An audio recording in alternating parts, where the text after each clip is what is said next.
Hello friends, welcome back to my YouTube channel science express. तो friends, आज के इस वीडियो में हम लोग क्लास 12th हिंदी चैप्टर 2 उसने कहा था से जितना भी आपका VVI most VVI subjective question है, लघु उत्तरीय प्रश्न है, उन सभी प्रश्न को आज हम लोग सॉल्व करेंगे और देखेंगे। ठीक है, तो फ्रेंड्स वीडियो के अंत तक बने रहिएगा। आप लोगों को मैं सभी विषय सभी सब्जेक्ट का ऑब्जेक्टिव एंड सब्जेक्टिव आपको देने वाले हैं। तो फ्रेंड्स, अगर आप चाहते हैं हिंदी का चैप्टर 1 से चैप्टर 13 तक ऑब्जेक्टिव मैंने दे चुका हूं, आप प्ले लिस्ट में जाइएगा यूट्यूब पर, वहां पे मिल जाएगा।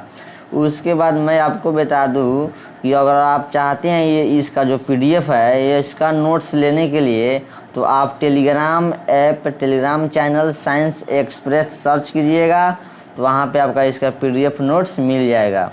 अगर आप चाहते हैं डेली वीडियो देखने के लिए तो सुबह 7 बजे आपको डेली वीडियो मिल जाता है। ठीक है, सुबह 7 बजे मिल जाता है। तो चलिए हम लोग देर न करें, वीडियो को स्टार्ट करते हैं, एक एक करके प्रश्न को सॉल्व करते हैं और उसको देखते हैं। ठीक है, चलिए आगे बढ़ते हैं। 1 सेकेंड।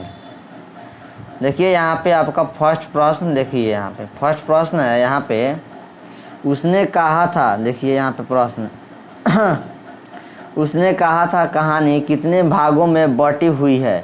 कहानी के कितने भागों में युद्ध का वर्णन है? बताइए। इस प्रश्न का मतलब हुआ उसने कहा था, जो आप चैप्टर देख रहे हैं, उसने कहा था ये कहानी है। उसने कहा था क्या है? कहानी है। उसने कहा था कहानी कितने भागों में बांटी हुई है, और कहानी के, देखिए कहानी के कितने भागों में युद्ध का वर्णन है इसमें। ठीक है, तो आप लोग जानते ही हैं कि उसने कहा था जिसमें लाना सिंह है, तो वह लड़ाई का बात हुआ है, युद्ध का बात हुआ है। तो इसमें युद्ध का जो बात हुआ है वो कितने भागों में युद्ध का वर्णन है ये भी आपको बताना है।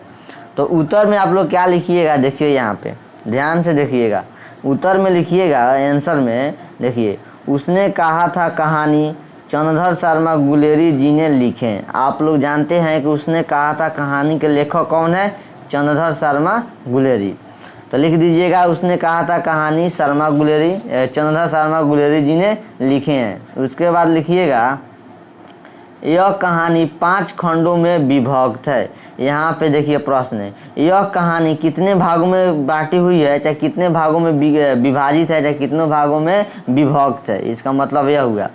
तो आपका इसका आंसर तो मिल गया यहाँ पे कि यह कहानी 5 खंडों में विभक्त है। मतलब 5 खंडों में विभक्त मतलब बांटी गई है, 5 खंडों में बांटी गई है। उसके बाद लिखिएगा, इस कहानी में 3 भागों में युद्ध का वर्णन है। जैसे कि यहाँ पे आप लोग देख रहे हैं, यहाँ पे पूछा था कहानी के कितने भागों में युद्ध का वर्णन है, तो क्या मारिएगा आंसर लगाइएगा। तो लिखिएगा इस कहानी में, चाहे लिखिएगा उसने कहा था कहानी में 3 भागों में युद्ध का वर्णन है। दूसरे, तीसरे और चौथे भाग में युद्ध का शौर्य युक्त वर्णन है। मतलब दूसरे, तीसरे और चौथे भाग, यानी 1 भाग, 2 भाग, 3 भाग, 3 भाग हो गया, दूसरे, तीसरे, चौथे। ठीक है, शौर्य युक्त मतलब युद्ध का वर्णन है। यह एक दिव्य कहानी है। ठीक है, यह एक दिव्य कहानी है। तो आपका इसका आंसर कंप्लीट हो जाएगा। एक स्क्रीनशॉट ले सकते हैं या कॉपी में नोटबुक बनाकर लिख सकते हैं। ठीक है, चलिए सेकंड प्रश्न देखिए। सेकंड प्रश्न देखिए, यहाँ पे थोड़ा लंबा प्रश्न है। देखिए प्रश्न है सेकंड। दूसरा प्रश्न है, कहानी उसने कहा था कि पात्रों की एक सूची तैयार करें। मतलब प्रश्न कहने का मतलब हुआ जो उसने कहा था कहानी आपका है, उसने कहा था कहानी है, उसके पात्रों की एक सूची तैयार करें, उसके बारे में एक छोटा सा सूची बताइए। मतलब उतना बड़ा चैप्टर को आपको एक सूची तैयार कर देना है। ठीक है, मतलब छोटा बनाकर आपको शॉर्टकट आंसर बता देना है। तो आंसर में क्या लिखिएगा? उत्तर में लिखिएगा, कहानी का मुख्य पात्र, देखिए यहाँ पे लहंगा नहीं होगा, देखिए लिखा है लहंगा, टाइप में गलती हो चुका है इसलिए सॉरी। लहंगा नहीं होगा, लहाना होगा। क्या होगा? लहाना होगा। लहंगा सिंह नहीं, लहाना सिंह, लहाना सिंह। कहानी का मुख्य पात्र लहाना सिंह है, जिसके इर्द गिर्द कहानी के घटनाक्रम में घूम रहे हैं। उसके अतिरिक्त अन्य पात्र निम्नलिखित है। मतलब कहने का मतलब उसने कहा था जो कहानी है उस कहानी का मुख्य पात्र लहाना सिंह है। और लहाना सिंह तो है नहीं है, उसके बाद उसके अतिरिक्त मतलब इसमें भी और अतिरिक्त मतलब औरों इसमें अन्य पात्र भी निम्नलिखित है, जो देखिए आपको नीचे तीर लगाकर बताया गया है। देखिए पहला तीर में कहा गया है एक बालिका जिसकी भैंस कभी किशोरावस्था में, देखिए लाना सिंह नहीं होगा, लहाना सिंह होगा। क्या होगा? लहाना सिंह से हुई थी तथा कालांतर में उसका विवाह सूबेदार हजारा सिंह के साथ हो गया। वहीं जो सूबेदारनी थी जो लहाना सिंह से टकराई थी उसका शादी किससे होता है? सूबेदार हजारा सिंह से होता है उसका शादी। ठीक है, मतलब पहला तीर में आपको बताया गया है। देखिए सेकंड तीर में देखिए लहाना सिंह कहानी का मुख्य पात्र है। क्या होगा? लहाना सिंह कहानी का मुख्य पात्र है, यह हो गया। आगे देखिए 2 नंबर तीर देख लिए। अब देखिए यहाँ पे 3 नंबर तीर को। 3 नंबर तीर है हजारा सिंह सूबेदार हैं। ठीक है, हजारा सिंह सूबेदार है। सूबेदार किसको बोला जाता है? हजारा सिंह को बोला जाता है। सूबेदार किसको बोला जाता है? हजारा सिंह को बोला जाता है। अगर आपसे पूछूं सूबेदार ने किसको बोला गया तो हजारा सिंह की पत्नी के। ठीक है, हजारा सिंह के पत्नी के। देखिए चौथा तीर में देखिए बोधा सिंह हजारा सिंह का पुत्र है। बोधा सिंह हजारा सिंह का पुत्र है। बोधा सिंह हजारा सिंह का पुत्र कौन है? बोधा सिंह। ऑब्जेक्टिव के लिए बन सकता है तो आप लोग ध्यान से देखिएगा। देखिए 5वां तीर में देखिए लेफ्टिनेंट साहब सेना का एक उच्च अधिकारी हैं। लेफ्टिनेंट साहब सेना का एक उच्च अधिकारी है। इस पाठ में आपको बताया गया है, यही सूची तैयार करना था। देखिए 6ठा तीर में लिखा गया है वजीरा सिंह एक सैनिक है। वजीरा सिंह एक सैनिक है। तो आप लोग इस तरह लिख देंगे तो इसका एक छोटा सा सूची तैयार हो जाएगा और इसका करेक्ट आंसर भी हो जाएगा। ठीक है, चलिए प्रश्न नंबर 3 देखिए। देखिए यहाँ पे प्रश्न नंबर 3। प्रश्न नंबर 3 है लहाना सिंह का चरित्र चित्रण करे या लहाना सिंह का परिचय अपने शब्दों में दे। यह प्रश्न आप लोग नोट कर लीजिए क्योंकि यह प्रश्न मोस्ट VVI है। ठीक है, लहाना सिंह का चरित्र चित्रण करने वाला। ठीक है, लहाना सिंह का चरित्र चित्रण करने वाला मोस्ट VVI है। इसका पहले आप लोग ध्यान से देखेंगे और सुनेंगे। तो चलिए एक एक करके देखते हैं और लाइन बाय लाइन समझते हैं। पर देखिए पढ़िए यहाँ पे लहाना सिंह उसने कहा था शीर्षक कहानी का मुख्य पात्र है। वह भावुक मिलनासार कर्तव्यनिष्ठ है। 25 साल पहले एक बालिका के प्रेम में वह दीवाना हो गया था जिसकी अनुभूति वह जीवन के अंतिम क्षण में भी करता है। वह कर्तव्य प्रायण और दक्ष नायक है। उसमें वीरता कूट कूट कर भरी हुई है। उसी के शब्दों में बिना फेरे घोड़ा बिगड़ता है और बिना लड़े सिपाही उसका मानना है। मानन है यानी मानना है। ठीक है, अभ्यास से ही मनुष्य दक्ष होता है। लड़कर ही कोई अपनी वीरता प्रदर्शित कर सकता है। लहाना सिंह का मानना है कि बैठे बैठे वह निकम्मा होता जा रहा है।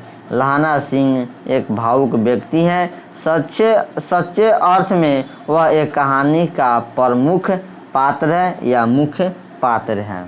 ठीक है, तो लहाना सिंह का आप लोग चरित्र चित्रण कर लीजिएगा। मैं आपको अंदाज़ी बताता हूँ। देखिए जैसे क्या लिखिएगा लहाना सिंह उसने कहा था शीर्षक कहानी का प्रमुख चाहे मुख्य पात्र है।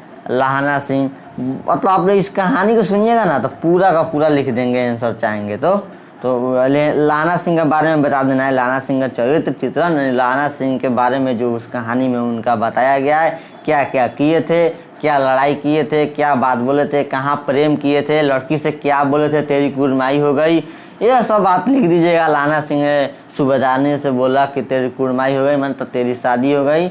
बहुत कहानी लिख देंगे तो लहाना सिंह के बारे में उसका उनके चरित्र चित्रण कर सकते हैं। तो लिख दीजिएगा अपने भाषा में। ठीक है, या आप थोड़ा समझ लीजिए अपने भाषा में बना सकते हैं। चलिए एक स्क्रीनशॉट ले सकते हैं इसका। चलिए देखते हैं चौथा प्रश्न।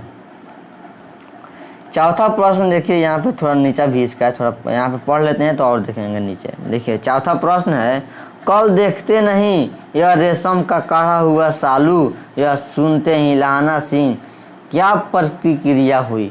मतलब जो फिर एक बार के बात हुई कि लहाना सिंह लड़की से पूछा कि तेरी कुड़माई हो गई, मतलब तेरी सगाई यानी शादी हो गई। तो लड़की ने क्या बोली, कल देखते नहीं यह रेशम से काढ़ा हुआ सालू, यह लड़की बोली। तो यह सुनते ही लहाना सिंह के दिमाग में, लहाना सिंह के मन में क्या प्रतिक्रिया हुई, मतलब क्या क्या क्या प्रतिक्रिया, मतलब क्या किए, गुस्सा में कौन काम कर दिए, इसका मतलब यह हुआ। तो आप नहीं जानते, गुस्सा में दूध को गिरा दिया, किसी को मार दिया, नाली में गिर गया तो क्या हुआ, देखिए उसी के बारे में हम लोग देखते हैं। तो उत्तर में लिखिएगा यहाँ पे, देखिए यह बात सुनते ही लहाना सिंह को काफी गुस्सा आ गया, मतलब गुस्सा में काम किए, गुस्सा आ गया यह बात जब सुने तो। साथ ही साथ वह अपने सुख बुध खो बैठा, इसलिए घर वापस आते समय एक लड़के को नाली में ढकेल दिया। बोले थे ना, एक खोमचे वाले खोमचे से बिखेर दिया, एक कुत्ते को पत्थर मारा और एक सब्जी वाले दूध की उड़ेल दिया, दूधवा को उड़ेल दिया। ठीक है, आगे देखिए यहाँ पे ये स्क्रीनशॉट ले लीजिएगा, और है इसमें। ठीक है, देखिए और है यहाँ पे, देखिए उसके बाद पूजा पाठ करने वाली औरत से टकरा गया, जिसने उसे अंधा कहा। वह ऐसे करते हुए घर पहुंचे। कौन पहुंचे घर ऐसे करते, किसी को दूध उड़ेल दिए, पूजा करने वाली को इथी कर दिए, ढकेल दिए, किसी कुत्ता को ढेला मारे। कौन किए यह काम? अरे भैया लहाना सिंह ने किए। कौन किए? लहाना सिंह ने किए। तो स्क्रीनशॉट ले लीजिए या कॉपी में नोट कर लीजिए, आपके जो मर्जी। ठीक है, समझ में आ गया। चलिए अगला प्रश्न 5 नंबर देखते हैं। 5 नंबर प्रश्न देखिए यहाँ पे। 5 नंबर प्रश्न है, जाड़ा क्या है? मौत है और निमोनिया से मरने वालों को मुर्बे नहीं मिला करते वजीरा सिंह के इस कथन का क्या आशय है? बताइए इसका आंसर क्या बना सकते हैं आप लोग। तो सीधे बात है, देखिए जाड़ा क्या है? मौत है या निमोनिया से मरने वाले को मुर्बे नहीं मिला करते वजीरा सिंह के इस कथन, मतलब यह बात वजीरा सिंह ने बोला था। यह बात याद रखिएगा, कौन बोले थे? वजीरा सिंह ने बोले थे। तो वहीं वजीरा सिंह के बात का कुछ लिखना है तो लिखिएगा उत्तर में, चाहे आंसर में, वजीरा सिंह ने बोधा सिंह के प्रति लहाना सिंह के प्रेम को भाप लिया है। वजीरा सिंह ने इसे ध्यानपूर्वक देखा है कि लहाना सिंह अपने दोनों कंबल बोधा सिंह को ओढ़ा देता है और खुद सिगड़ी के सहारे गुजारा करता है। वजीरा सिंह लहाना सिंह से स्पष्ट शब्दों में कहता है कि यदि इसके कड़ाके की ठंड में तुम्हारी बोधा सिंह के प्रति ऐसी ही उदारता बनी रही तो तुम्हें मादे यानी ठंडा पड़ जाए। यह जाड़ा नहीं है, यह मौत का पैगाम है। क्या है? जाड़ा नहीं है, यह मौत का पैगाम है। यही बात वजीरा सिंह ने बोधा सिंह को, दोनों लहाना सिंह बात कर रहे थे। जो लहाना सिंह ने क्या किए, उनको कपड़ा उड़ा दिए, अपने सिगड़ी के सहारे गुजर करता था। ठीक है, दोनों कंबल बोधा सिंह को उड़ा देता है और खुद सिगड़ी के सहारे लहाना सिंह। यही लिखना है, बोधा सिंह कुछ बात को स्पष्ट कर देना था। तो इसको नोटबुक बना लीजिए या स्क्रीनशॉट ले सकते हैं। चलिए आगे देखते हैं छठा प्रश्न। छठा प्रश्न देखिए छोटा है, उसके बाद लास्ट प्रश्न है। छठा प्रश्न है, कहती है, देखिए यहाँ पे, कहती है तुम राजा हो, मेरे मुल्क को बचाने आए हो। वजीरा के इस कथन में किसकी ओर संकेत है? कहती है तुम राजा हो, कौन कहती है? वहीं सूबेदारनी। क्या कहती है? तुम राजा हो, मेरे मुल्क को बचाने आए हो। वजीरा के इस कथन के में किस ओर संकेत है? उत्तर देखिए, कहती है तुम राजा हो, मेरे मुल्क को बचाने आए हो। वजीरा के इस कथन में फ्रांस की मेम की ओर संकेत है। फ्रांस की मेम की ओर संकेत है। ठीक है, याद करिए, छोटा है, देख लीजिएगा। चलिए 7 नंबर देखिए, लास्ट है प्रश्न 7 नंबर। 7 नंबर है लाहना सिंह के गाँव। देखिए, लाहना सिंह के गांव में आया तुर्की मौलवी क्या कहता था। लाहना सिंह के गांव में आया तुर्की, जो तुर्की मौलवी आया था वो क्या कहता था। देखिए उत्तर, देखिए उत्तर में लिखिएगा लाहना सिंह के गांव में आया तुर्की मौलवी कहा था। यहाँ पे का नहीं होगा, कहाँ होगा। कहा था कि जर्मनी वाले बड़े पंडित हैं, वे वेद पढ़कर विमान चलाने की विद्या जान गए हैं। मंडी में बनियों को कहता था कि डाक के खाने में से रुपया निकाल लो, सरकार जाने वाला है।